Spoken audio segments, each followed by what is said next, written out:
Okay, Ishan Prabhu, we're live, so we can get going now. Thank you, sir. Okay. Nama Om Vishnu Padaya Krishna Prastaya Bhutale Srimate Bhakti Vedanta Swaminiti Namane Namaste Saraswati Devi Gauravani Pracharine Nirvishesha Shunyavadi Paschat Yadesha Tarine Jaya Shri Krishna Chaitanya Prabhu Nityananda Shri Advaita Gadadhara Srivasari Gaur Bhakta Vrinda Hare Krishna Hare Krishna Hare Krishna Krishna Hare Hare Hare Rama Hare Rama Rama Rama Hare Hare Hare Krishna Hare Krishna Krishna Krishna Hare Hare Hare Rama Hare Rama Rama Rama Hare Hare. All glories to Srila Prabhupada. So today we talk about what is this Diksha? What is the meaning of Diksha? This, we make some kind of arrangement, just like when a man and woman want to live together like human being instead of like animal, they become married. They make some kind of formal gesture. They paperwork. There's a bundle of rights by legal terminology. What are the rights of each party? What are the obligations of each party? There's some kind of legal procedure, some kind of rite of passage, so to speak. So in the same way, for entering into spiritual life, we have this Diksha ceremony, this initiation ceremony. So Srila Prabhupada, he describes this in a very poetic way. In his 10th canto, 2nd chapter, the text number 18, and his purport. And he describes how Krishna was transferred from the heart of Vasudeva into the heart of Devaki, and then Krishna, he appeared in the womb of Devaki, but there is this transfer from one who has Krishna in the heart to another. And Srila Prabhupada explains that this is what Diksha means. As Srila Prabhupada says, I'll read from sections of this purport. 10, 2, 18. As indicated here by this word, Manasta, the Supreme Personality of Godhead, he was transferred from the core of Vasudeva's mind or heart to the core of the heart of Devaki. We should note carefully that the Lord was transferred to Devaki not by the ordinary way for a human being. In other words, not by seminal injection, but by Diksha. By Diksha, initiation, Srila Prabhupada says. So Srila Prabhupada is explaining what this Diksha is. I'll read again. We should note that the Lord was not transferred to Devaki by the ordinary way for a human being, but by Diksha, initiation. So in the same way, Krishna is transferred to us by Diksha. Srila Prabhupada continues. Thus, the importance of initiation. This is mentioned here. Unless one is initiated by the right person. So then Srila Prabhupada says, who is the right person? Srila Prabhupada says, unless one, that there's some kind of, that Krishna is transferred from the heart, from heart to heart. As Srila Prabhupada says, unless one is initiated by the right person, who always carries within his heart the Supreme Personality of Godhead. One cannot acquire the power to carry the Supreme Godhead within the core of one's own heart. That it's just like if you want to receive even $10 from somebody, unless they have $10 in their pocket, they can't give you $10. The $10, $1,000,000, $1,000,000,000. But so the giver has to have in his possession something that he can provide. So Srila Prabhupada is saying that unless one is initiated by the right person, who always carries within his heart the Supreme Personality of Godhead, one cannot acquire the power to carry the Supreme Godhead within the core of one's own heart. Now, I'll jump ahead in this purport. It's a very lengthy purport.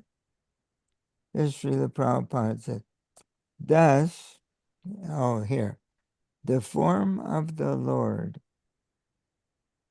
situated in the pure, unalloyed heart of Vasudeva, this is not different from the original form of Krishna. Imagine. I'll read that again. The form of the Lord situated in the pure, unalloyed heart of Vasudeva is not different from the original form of Krishna.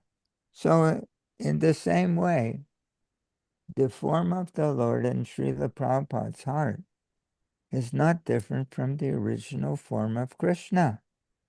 So we have to receive from someone who has Krishna.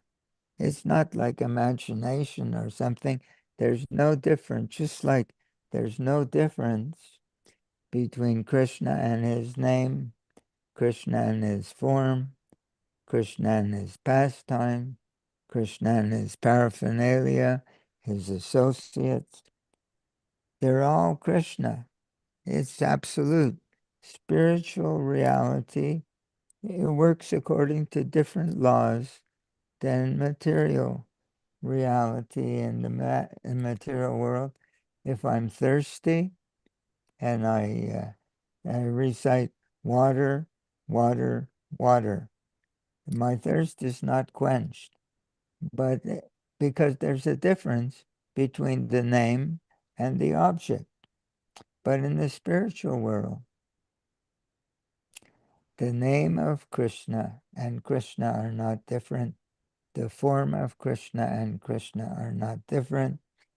So uh, this is spiritual science, how even in the Bible, in the beginning says, in the beginning was the Word, and the Word was God, and the Word was with God. And in the spiritual dimension, there's no difference. As therefore, people are reciting the names of God.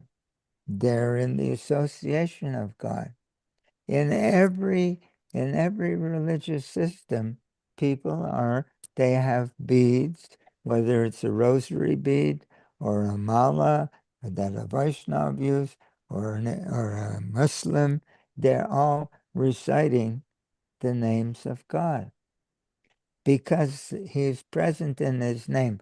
To realize it is something different, but this is the understanding. So then there are offenses against the holy name. And the last one, there are so many, 10 offenses that block our understanding, make us not purified enough, but to maintain material attachments, even in spite of hearing so many instructions. So we can't have our attachment to the things of this world. What are the things of this world? It's said to be a shadow of the reality, a reflection of the reality. Even in the Greek philosophers, they're speaking that they're the forms of this world and they're the ideal forms. I think his name was Plato. So there's in different dimensions. So, but in this world, is said to be a shadow reflection of the real world, the spiritual world. So where there's a shadow, just think, where there's a shadow, there must be a real object.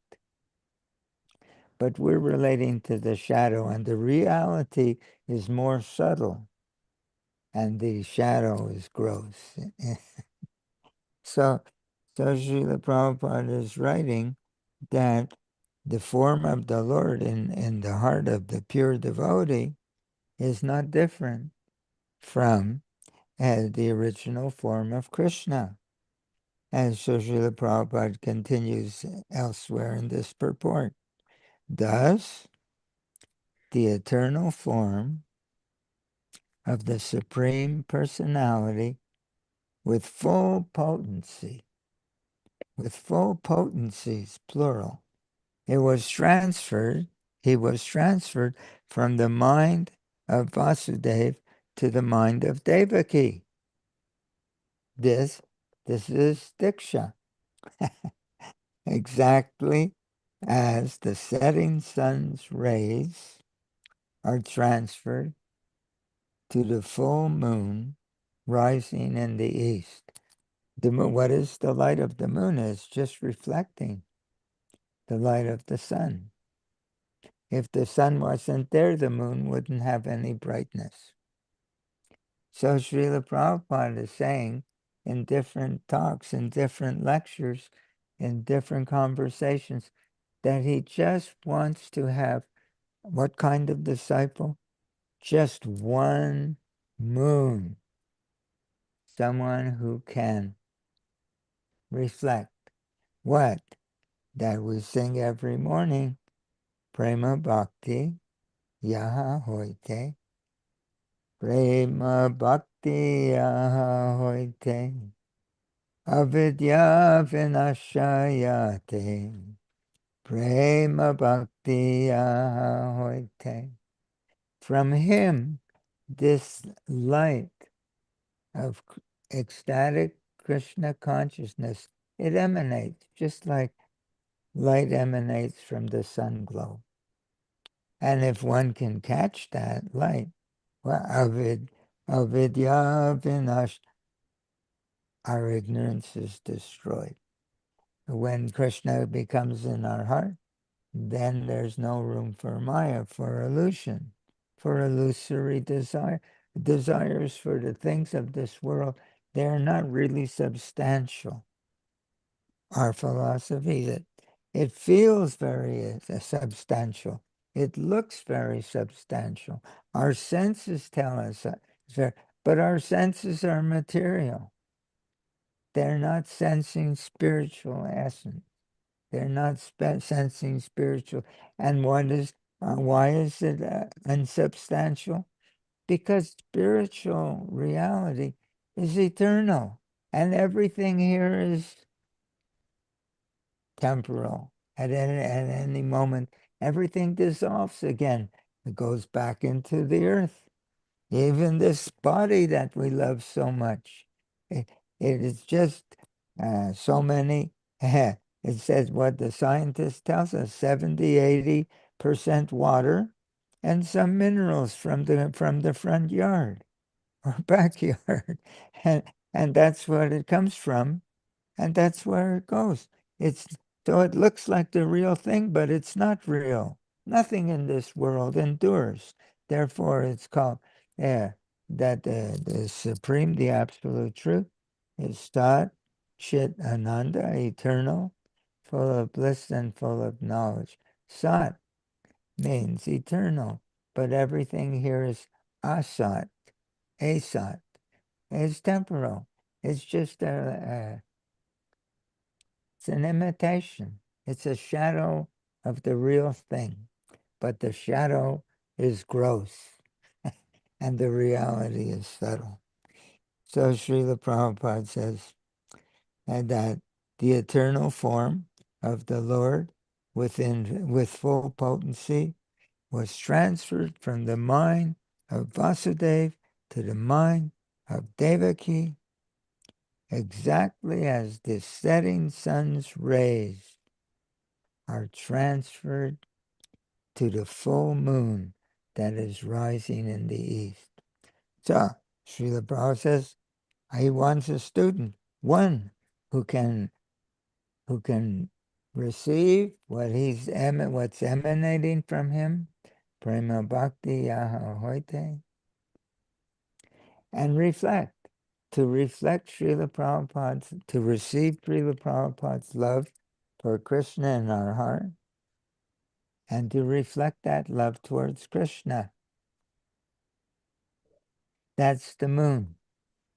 So then Srila Prabhupada says, he quotes one of the great acharyas, Sri Vira Raghava Acharya.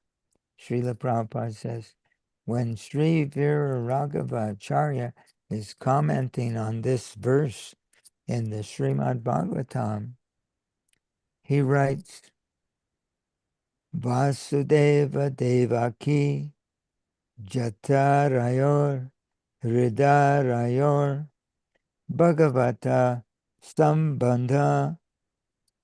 Srila Prabhupada continues, the Supreme Lord's entrance into the womb of Devaki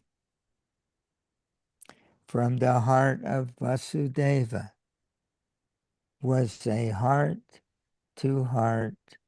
relationship. So Srila Prabhupada is explaining what is Diksha. That Diksha is the beginning of a heart-to-heart relationship with a real devotee, with a pure devotee who always has Krishna in his heart. And as we read earlier at the beginning of this purport, unless one is initiated by the right person who always carries within his heart the Supreme Personality of Godhead, one cannot acquire the power to carry the Supreme Godhead within the core of one's own heart. So what is it that enables the pure devotee to carry Krishna within his heart? So this is explained in the Brahma Samhita, that because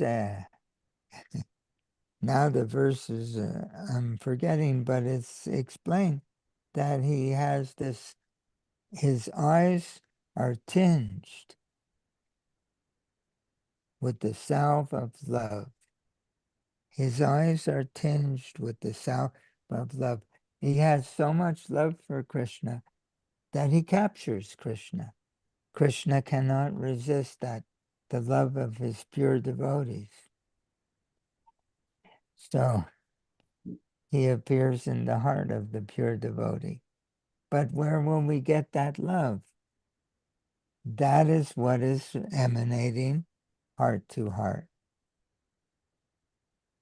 Premanjana churita bhakti vilochanena santa sardaiva hridayeshu vilokyanti yam shama sundaram achintya guna swarupam govindam adi parusham tamaham bhajami premanjana churita bhakti vilochanena, that his eyes are tinged with the salve of love. Therefore, so what is Srila Prabhupada really giving to us? That we can have Krishna in our heart. Prema bhakti yaha hoite. That from him this love of Krishna emanates, and if we can catch it, avidya vinashayate, our ignorance is destroyed. So this is Diksha. Diksha is not a one-moment thing. This Diksha is going on for the rest of our life. That Srila Prabhupada writes about this. What I thought I had, yes, right here, Srimad Bhagavatam. He's explaining this process in more detail in the first canto. 5th chapter, 25th verse. He's explaining how do we get this love that's emanating prema bhakti that from him this love of Krishna emanates. How do we get it? He says in this purport, first sentence, pure devotion is as much infectious, but in a good sense, as infectious diseases. You catch it from someone who has it. You have intimate association with someone who has the such and such disease, you catch that disease. In the same way, Srila Prabhupada says, pure devotion to Krishna, it's as much infectious as in the same way, but the infection is good. You become infected with what? You become infected with his feeling of love for Krishna.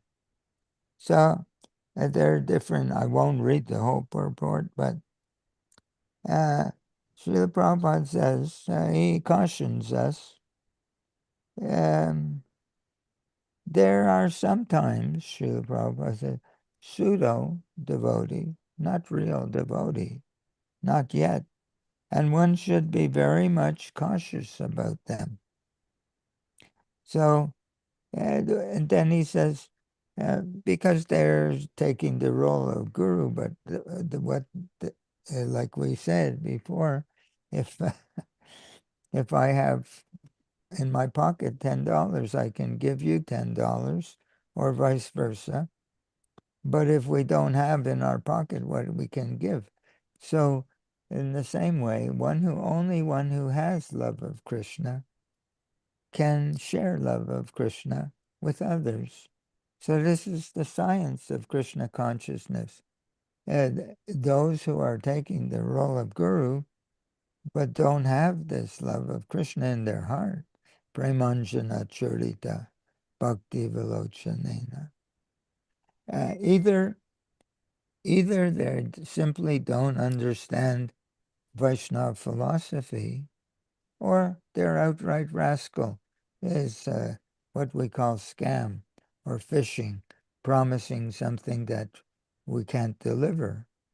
So so Srila Prabhupada says, we have in our hearts so many things that that stop us from having this love for Krishna. Srila Prabhupada writes, there are many things which hinder one from entering into this devotional service. But, Srila Prabhupada continued, by the association of pure devotee, a real devotee, all these obstacles are removed. So now he's going to tell how it happens. How does it happen? By associating with him, that all these properties are, these obstacles are removed.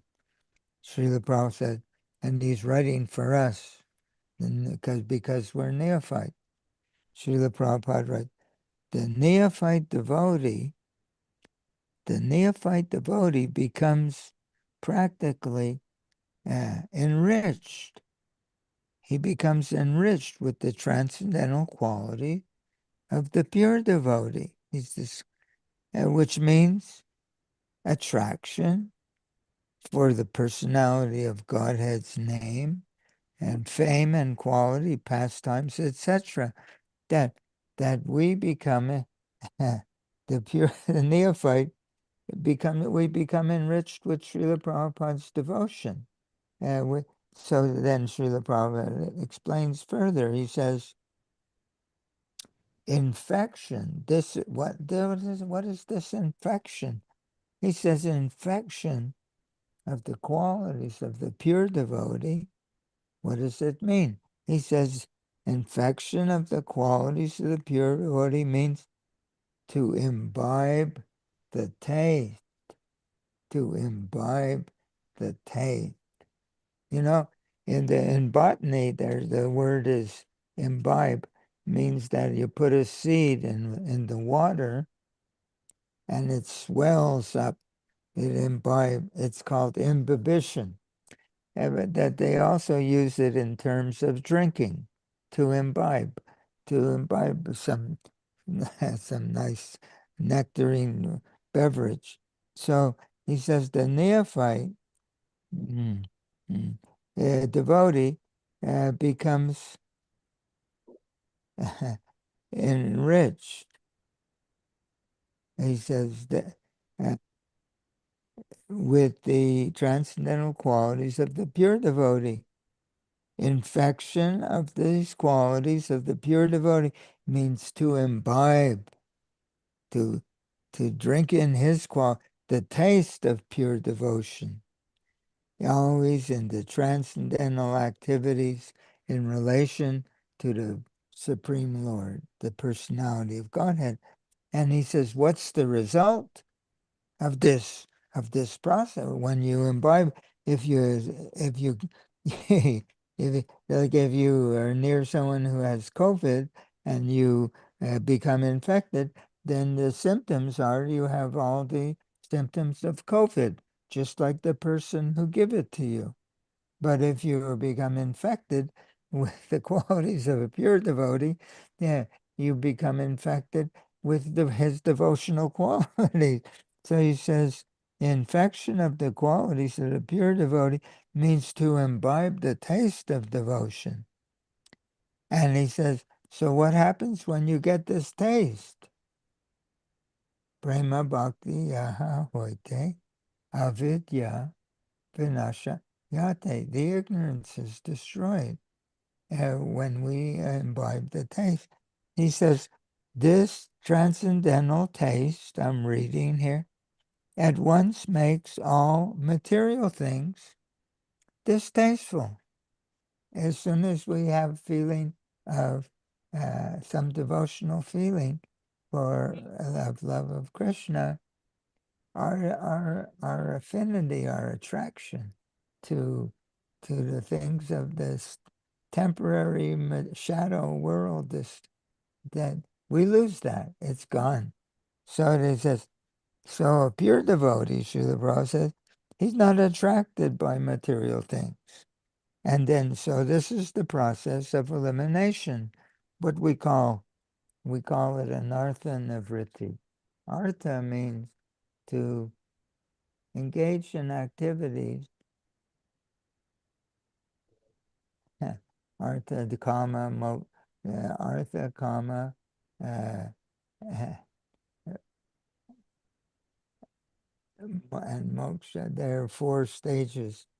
And so I'm forgetting the Sanskrit words, but people do activities, pious activities, so they can have material gain.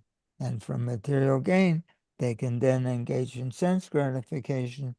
And then after sense gratification, they become frustrated that I've done all these things, but I'm still not satisfied. Then they want liberation from material identification. So Srila Prabhupada's writing here that this transcendental taste makes all things material distasteful, so a pure devotee is not attracted by material activity.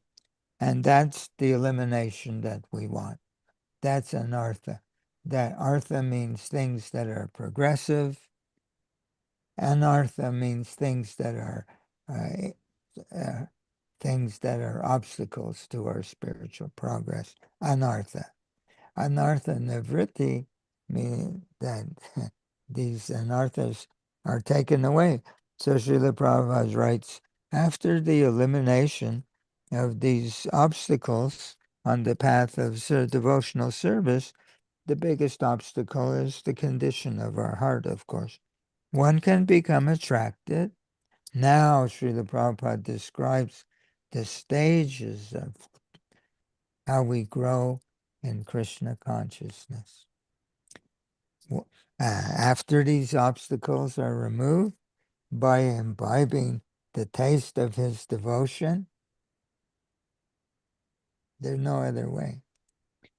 By imbibing the taste of his devotion, that's the science, how one becomes a devotee. Then Srila Prabhupada says, so when these obstacles are removed, one can become attracted. One can have steadiness. Steadiness. Nishta. But we're kanishta, means we're not on the steadiness platform yet. One can have perfect taste.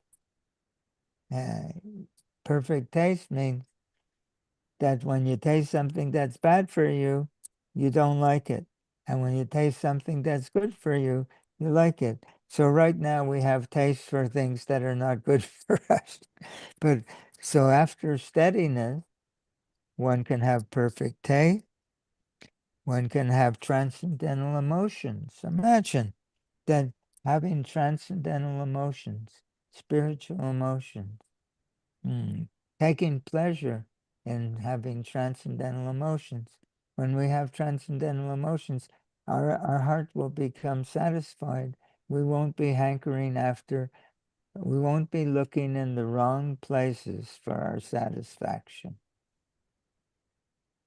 And at last one can be situated on the plane of loving service of the Lord. So these are stages here. So how Srila Prabhupada explained that this process of going from stage to stage is done by always being in association with the pure devotee and getting the taste from him, which is always expanding within our hearts.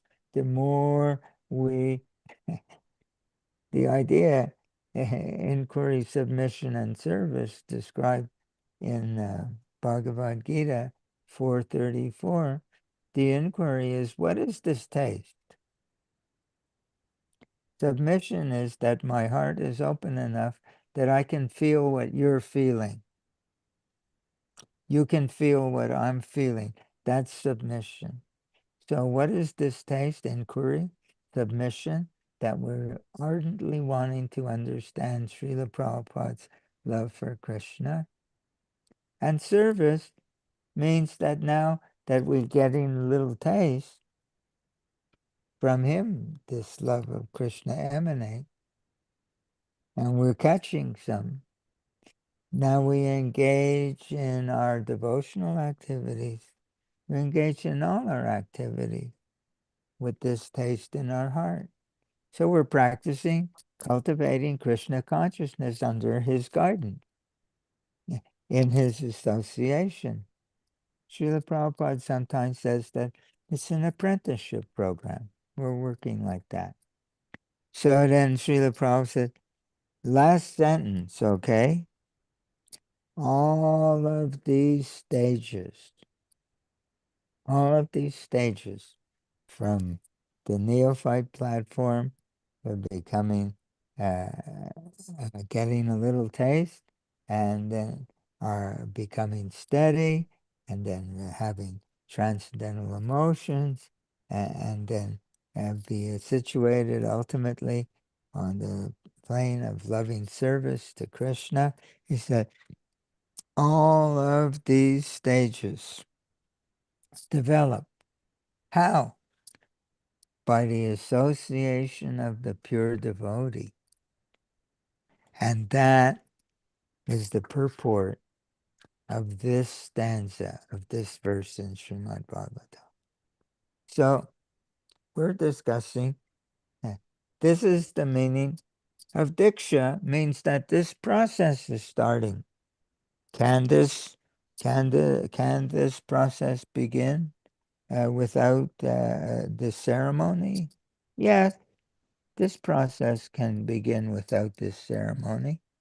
Just like a man and wife, they if they're not married, they can cultivate genuine feelings of love for each other. But the ceremony, it's a kind of a formality, and it makes a statement that yes, I'm going to have and to hold, for better or for worse, in sickness and in health, whatever, I'm going to stand beside and behind and in front, and give my life to the enhancement of the life of my partner, my beloved one. So one can do this without the ceremony. But the ceremony is a statement that each is making to each other. It's very nice.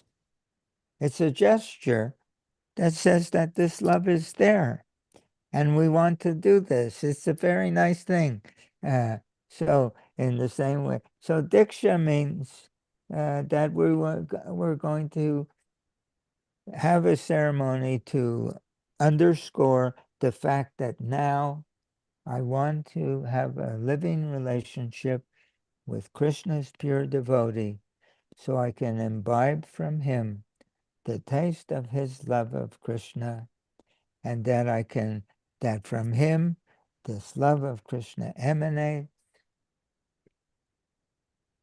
And if I can catch it, I can reflect. That it's in the 12th chapter of Nectar of Devotion that this association with a pure devotee, with anyone actually, it's like a crystal, it's like a mirror. It acts that our heart will reflect the qualities of whoever and whatever we associate with. If we associate with drunkards, we become drunkards, Srila Prabhupada said. If we associate with a real devotee and imbibe from him the taste of his devotion to Krishna, we can become a devotee and imbibe from him the taste, the feeling, his love for Krishna, hold it in our heart, and then begin to engage in our devotional practices with that feeling that's reflecting this same love that we're receiving towards Krishna. So we're discussing the process of this is what Diksha means. So to take Diksha from someone, the the the teacher, the spiritual master, he has to be bona fide. He has to have the product that is being advertised, or he can't supply. It would be called a scam or phishing, and or maybe they simply don't understand our basic Krishna consciousness philosophy. And these people who are wanting to become guru, um, or the GBC that is appointing these people. How? By votes. You think you can have the votes?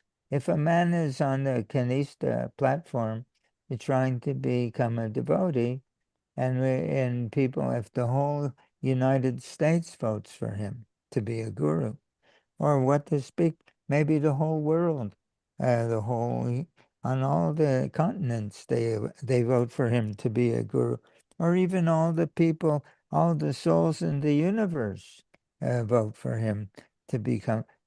He can't become a guru. He he only needs one vote. He needs Krishna's vote, and he's self-effulgent. He when Srila Prabhupada came to America from India, he didn't have anybody's vote, but he was recognized. How? By his qualities. And and thousands of people are there chanting Hare Krishna. So we have to, so the teacher has to be bona fide, but then the student has to be bona fide. The student has to be bona fide, that from him this love of Krishna emanates. That's the quality of the bona fide teacher. But the quality of the bona fide student is that he can catch it. He can be submissive enough. It's called ardent, this word, ardent. It means wanting something very, very much, to approach the spiritual master with an ardent, submissive mood. Inquiry: what is this Krishna consciousness? What is this consciousness of love of Krishna? Submission, that I want to understand your heart so much. I want to always stay. How much do I want? Bhaktivinoda Thakur explains in his prayer called Gurudev, I offer you all respect, for thus I may have the ability to understand your heart. Then I'll be able to chant with devotional feeling, and all of my offenses will cease. Another poem by Bhaktivinoda Thakur. Oh, you great personality, you're always, what? Tasting. You're tasting the nectar of the name. How do I approach such a person? Bhaktivinoda Thakur writes, when will I have the brains? When will I have the intelligence to always hold on to your feet until the end of time? When, oh when, will that day be mine? That's ardent. That's how much we have to want to understand Srila Prabhupada. And when we have that desire to have that kind of submissiveness, then you will immediately feel his presence. Then we'll immediately feel his presence. And when we do, we'll be able to imbibe the taste of his devotion. So this is what Diksha means, to begin this process. Otherwise, like Srila Prabhupada says, have a spiritual master, it's not a fad that, oh, I have a spiritual master. this is my spiritual master picture. Who's your spiritual master? And it goes on like that. And it's not a fad or a neat thing to do. It's the beginning of a relationship with a pure devotee in a most humble way to inquiry, submission, and then begin our service. Because with that taste that we have imbibed through being sufficiently submissive, we can begin to practice to cultivate that taste, which can then expand within our heart. So this is the science of Krishna consciousness. So we're talking about it. Why? Because we want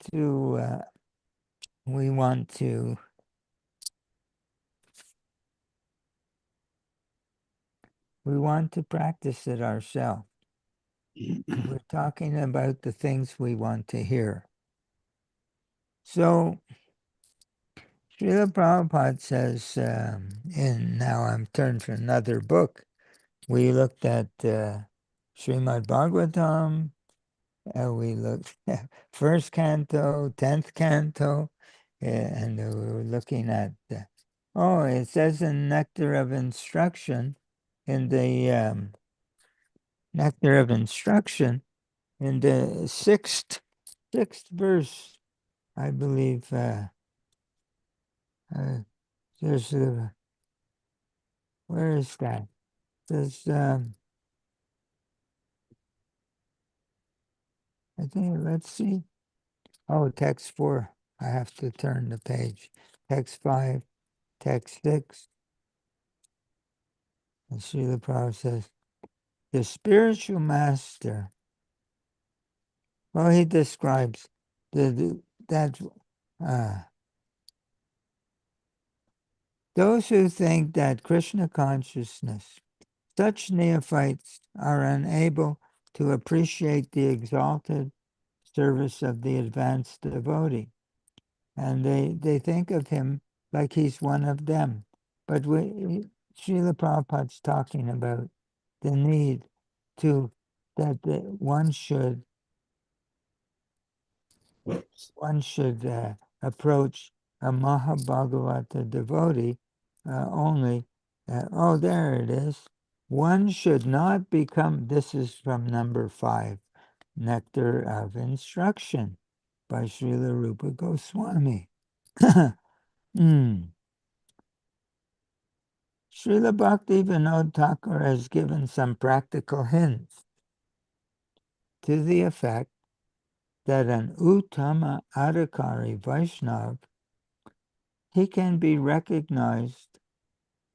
One should not become a spiritual master unless he has attained the platform of Uttama Adhikari.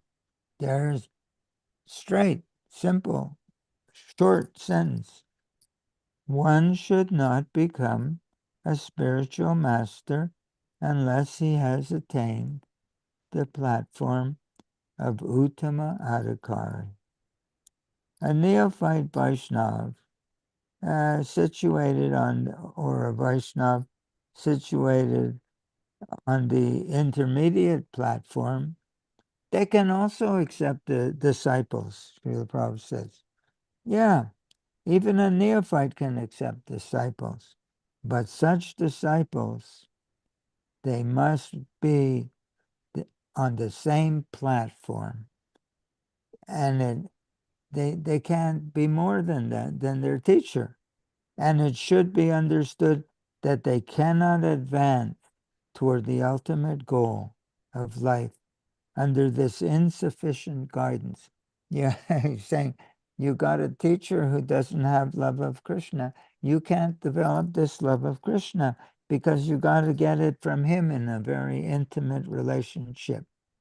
Therefore, Srila Prabhupada writes, a disciple should be careful A disciple should be careful to accept an Uttama Adhikari as a spiritual master. Yeah.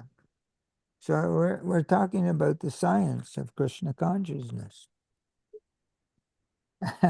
Says Srila Prabhupada. Then we have a living relationship with such a pure devotee. Some people say, oh, he lives forever by his divine instruction. The follower lives with him, so they feel that if I follow this checklist of, get up early, Mangalarti, da-da-da, da-da-da, Tulsi Puj, Bhagavatam class, take prasadam, distribute books, etc. I'm following this instruction. But Srila Prabhupada says there has to be an intimate relationship for this transaction, this Diksha that we're describing to take place. So Srila Prabhupada describes it in his nectar, in his teachings of Lord Chaitanya. He writes, it is not possible. It is not possible to achieve such a stage of perfection without being favored by a pure devotee or a Mahatma, a great soul. We have to really please him and show him. We have to show him that we really want. And how do we show him? We show him by being submissive enough to get the taste, and then to begin to practice our devotion with that taste. That's what shows him that we really want. Then he'll bestow his favor upon us. It's not possible to achieve such a stage of perfection without being favored by a pure devotee, a great soul. Without the mercy of a great soul, no one can even become liberated from the material clutches. What to speak of rising to the platform of love of Godhead? This is confirmed in the Srimad Bhagavatam, 5th canto, 11th chapter, is spoken in connection with the meeting of this king, Rahugana, who came from the Sindh province, where in Siberia he was talking with King Bharata. The king, Rahugana, he expressed surprise when he saw at seeing Bharata's great stage of spiritual perfection in life. He expressed his surprise, and Bharata said, he explained how he got to that stage. Bharata replied, my dear Rahugana, no one can attain the perfected stage of devotional service without being favored by a great soul or pure devotee. No one can attain such perfectional stage simply by following the regulative principles of Scripture, nor by acceptance of the renounced order of life, nor by prosecuting the prescribed duties of householder life, nor by becoming a great student of spiritual science, nor by accepting severe austerity and penance performed for realization. The first sentence. No one can attain the perfected stage of devotional service without being favored by a great soul. We have to, what do we sing every morning?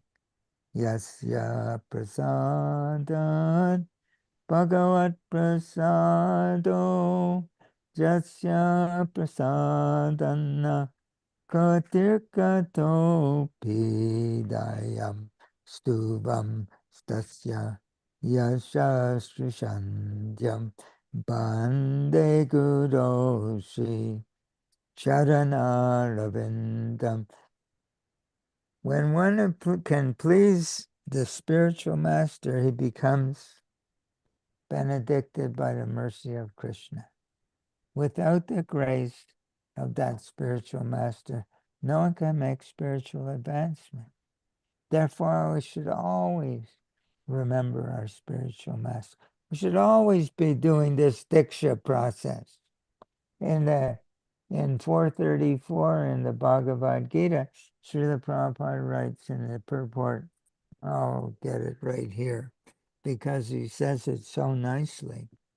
He explains there's a relationship, a living relationship between us and our spiritual master. Not that I have a list of things I have to do, and if I have a good report card, then automatically I'm going to be blessed with spiritual advancement. It doesn't work that way. Srila Prabhupada, here it is, in 434. Here, blind following. One must be able to pass the test of the spiritual master. He's aware of us. We may be aware of him or not aware of him, but he's aware of us. And he's waiting to see, are we doing this? Inquiry, submission, and service. Are we asking, what is this feeling of love of Krishna? What is it? I want to know it. I want it.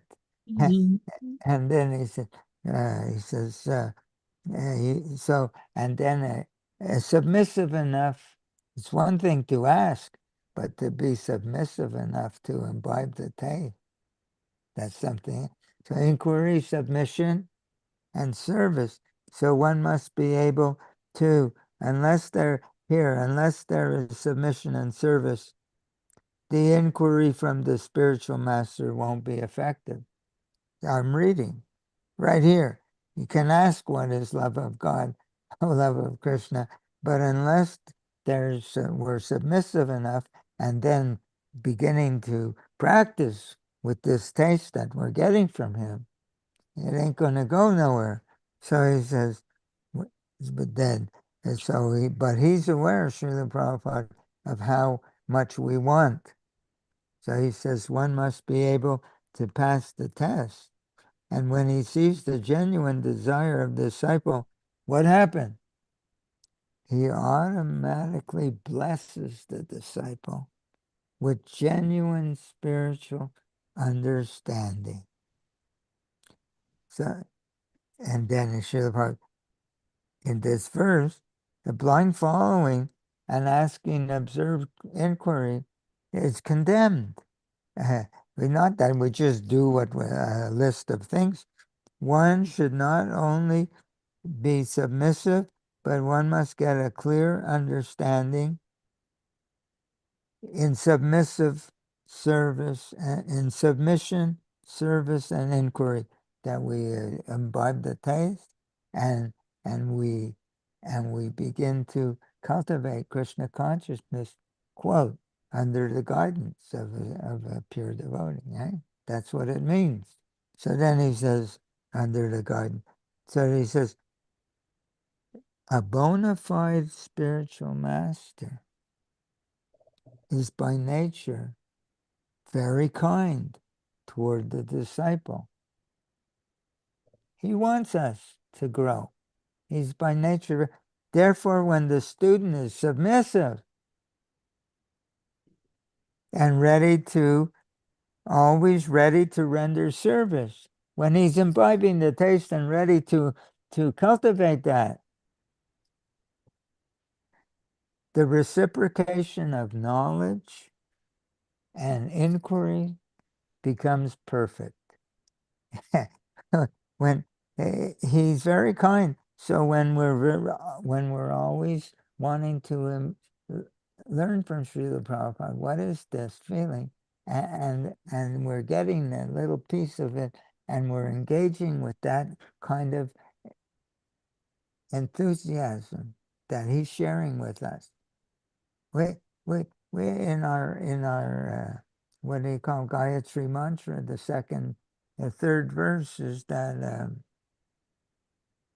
we should always be meditating Dhimahi on the enthusiasm of our spiritual master and become also enthused in that same way.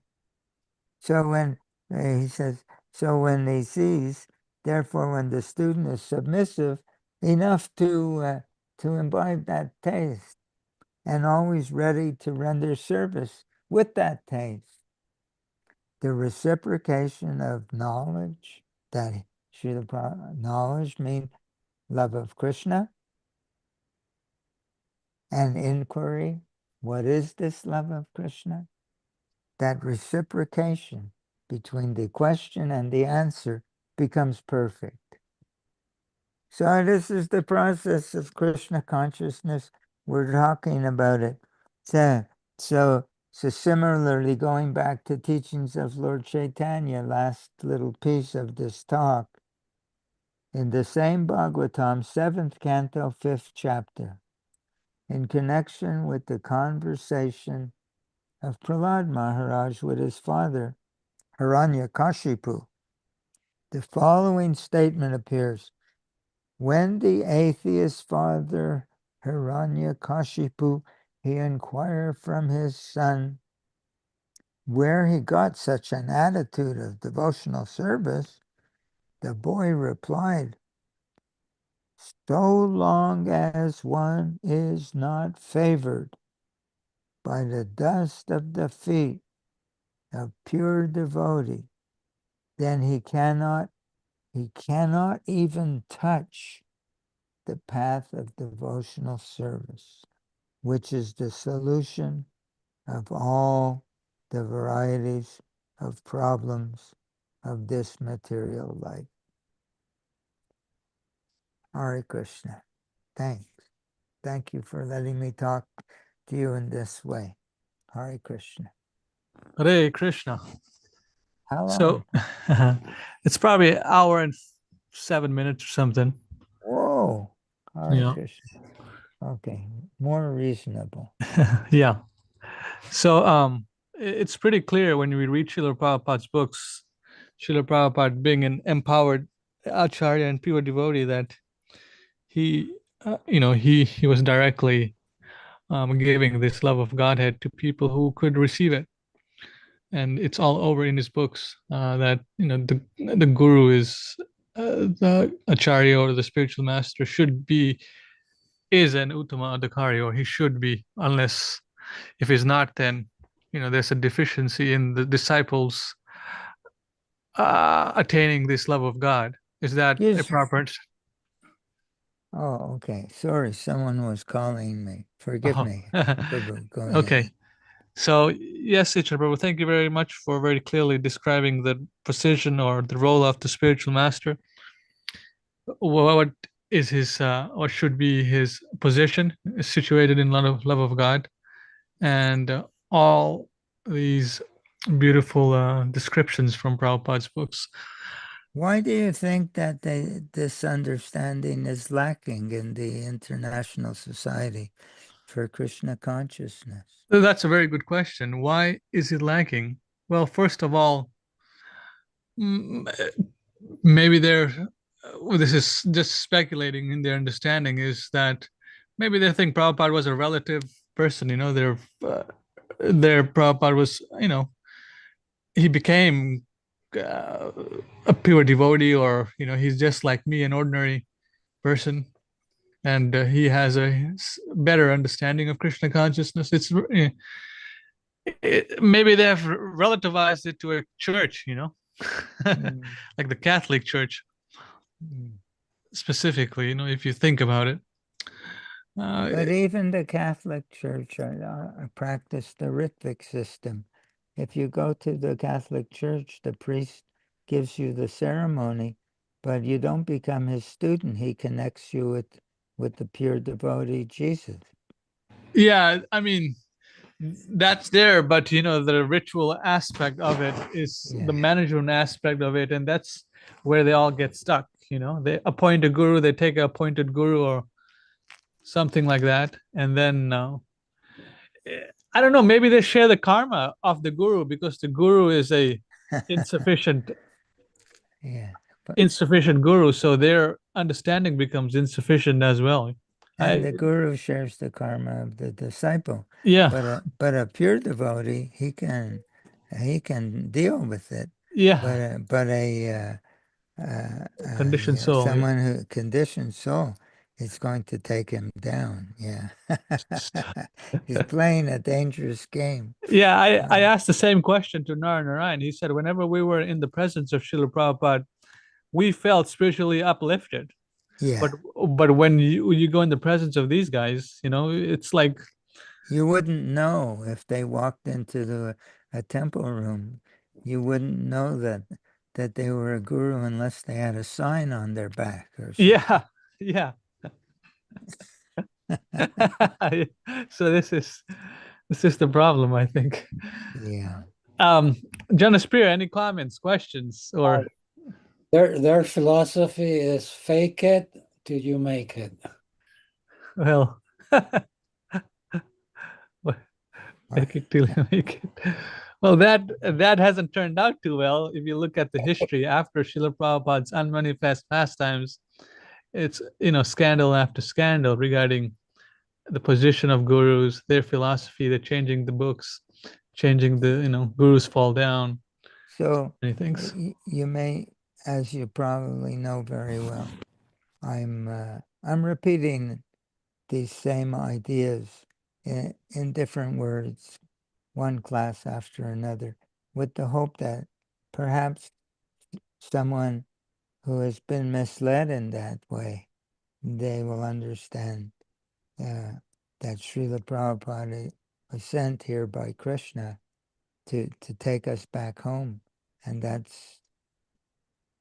they should they should want to accept him as their spiritual master. Yeah, Try, he's the savior. He's our savior. try. Very nice class, Yeshan Prabhu. Hare Here Krishna, again. Hare Krishna, Prabhu. Prabhu, how long does it take you to prepare for the classes and how do you do it? Well, today's class, I prepared for it this morning, a couple hours before, but because I'm thinking about these issues or these subjects, a lot of it is sort of becoming on the tip of my tongue.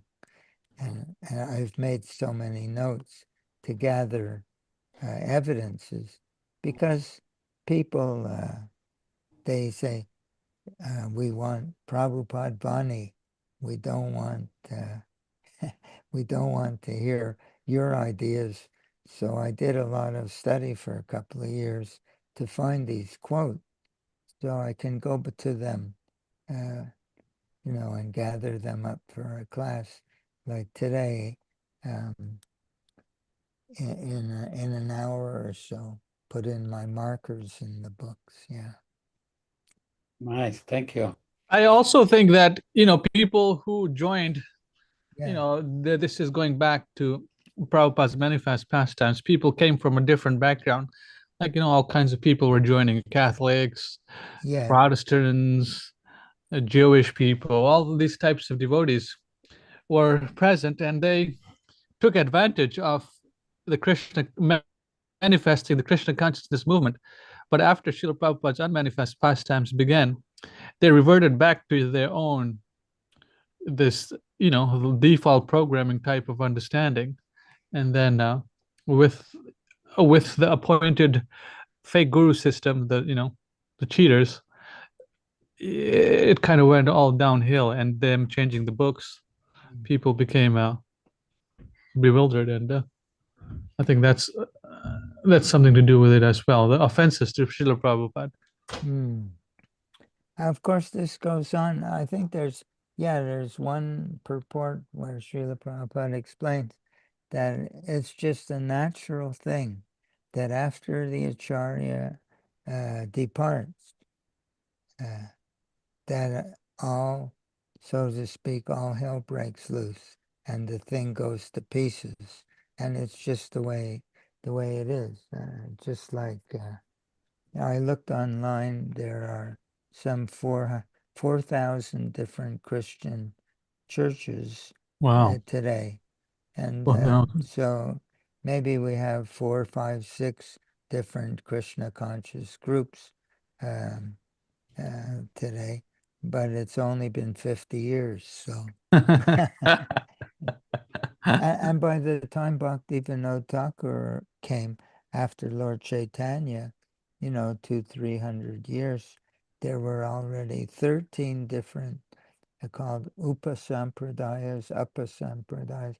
There were lineages of people Sahajas, yeah. practicing all kinds of nonsense, but in the name of following Lord Chaitanya, So he was vigorously trying to combat all this with his writings and whatnot.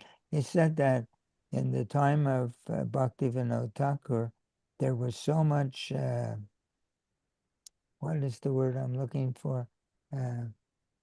They became so fallen, the so-called followers of Lord Chaitanya, that no respectable people Yes. in India would have anything to do with Vaishnavism. So this is what happens. I guess it's because we're in the material world, like Krishna says in Bhagavad Gita, out of thousands of human beings, one wants to understand what, the difference between spirit and matter. And out of thousands of those, one actually comes to understand that I'm not this body. And out of thousands of those, Krishna says, Manusyanam Sahasreshu, out of thousands of those, one actually comes to see Krishna face to face. So we're in the material world. So, Hare Krishna. Jai. Okay. Thank you very much, Ishan Prabhu. Could I suggest a topic for Yes. Yes. Gayatri mantra? Oh, but that's given by Srila Prabhupada to certain Oh no, level. but the meaning of each mantra that we chant, Yeah, but I can't make public the discussion on it because Srila Prabhupada never did that sort of thing. But and also I could use some lessons on that. I have one devotee, God brother in India, that it's on my list to go over the Gayatri mantras with him because he's very. He wrote the book, yeah. Say again? Jainiri, ex-Swami, Swami, he wrote a book on the meaning of Gayatri. Oh, really? Is he? And is he an ISKCON man today, or? No, he took initiation from one of the Babajis in Radhakund. Yeah, so we want to hear from such a person. Anyway, we shouldn't prolong. Hare Krishna. Okay. Thank you, Ishan Prabhu. Janas Hare Priya, Krishna. let's continue next week. If anyone has any questions or comments, please reach out to Ishan Prabhu or myself. And let's keep going, Ishan Prabhu. Thank you very much. All glories to Thank you. Srila Prabhupada. Hare Krishna Prabhu. Jai.